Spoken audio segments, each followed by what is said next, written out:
സൗഹൃദത്തിലൂന്നിയ ആരോഗ്യം ശീലമാക്കിയ ഒരു പ്രഭാത കൂട്ടായ്മയെ പരിചയപ്പെടാം. പ്രതികൂല കാലാവസ്ഥയൊന്നും കൂസാതെ എല്ലാ ദിവസവും ഇവർ ഒത്തുകൂടുന്നു.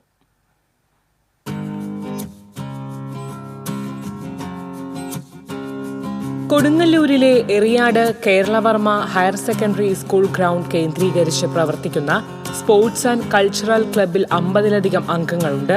വർഷങ്ങളായി സ്കൂൾ ഗ്രൗണ്ടിൽ വ്യായാമം ചെയ്തിരുന്നവർ 2 വർഷം മുൻപാണ് ക്ലബ്ബ് രൂപീകരിച്ചത്.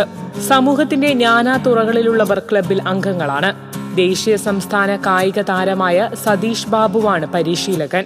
ആരോഗ്യ സംരക്ഷണത്തിന് പുറമെ സാമൂഹ്യ സേവനവും കൂട്ടായ്മ ലക്ഷ്യമിടുന്നു. ലഹരിക്കെതിരെയുള്ള കൂട്ടയോട്ടം ഉൾപ്പെടെ വിവിധ പ്രവർത്തനങ്ങൾ ക്ലബ്ബ് നടത്തിവരുന്നുണ്ട്.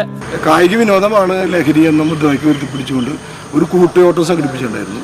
അതിനുശേഷം ഞങ്ങൾ ആഗസ്റ്റ് 15 അതിൻ്റെ ബന്ധപ്പെട്ടുകൊണ്ട് വലിയൊരു ക്യാമ്പയിൻ നടത്തിയിരുന്നു. അപ്പോൾ കായിക വിനോദമാണ് ലഹരി എന്നുള്ള ഒരു മുദ്രാവാക്യം ഉയർത്തിപ്പിടിച്ചുകൊണ്ട് ഞങ്ങൾ ഇനിയും നവംബർ മാസത്തിലെ ഒരു ഓൾ കേരള ബേസിൽ ഒരു മാരത്തോൺ സംഘടിപ്പിക്കാൻ ഉദ്ദേശിച്ചിട്ടുണ്ട്. ബുധനാഴ്ചകളിൽ പ്രത്യേക യൂണിഫോം ധരിച്ചാണ് ക്ലബ്ബ് അംഗങ്ങൾ ഗ്രൗണ്ടിലെത്തുക.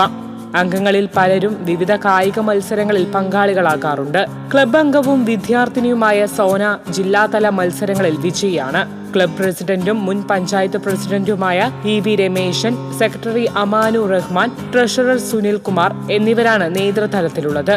സംസ്ഥാന തലത്തിൽ മാരത്തോൺ സംഘടിപ്പിക്കുവാനുള്ള ഒരുക്കത്തിലാണ് ഇവരിപ്പോൾ. TCV news, Kodungallur.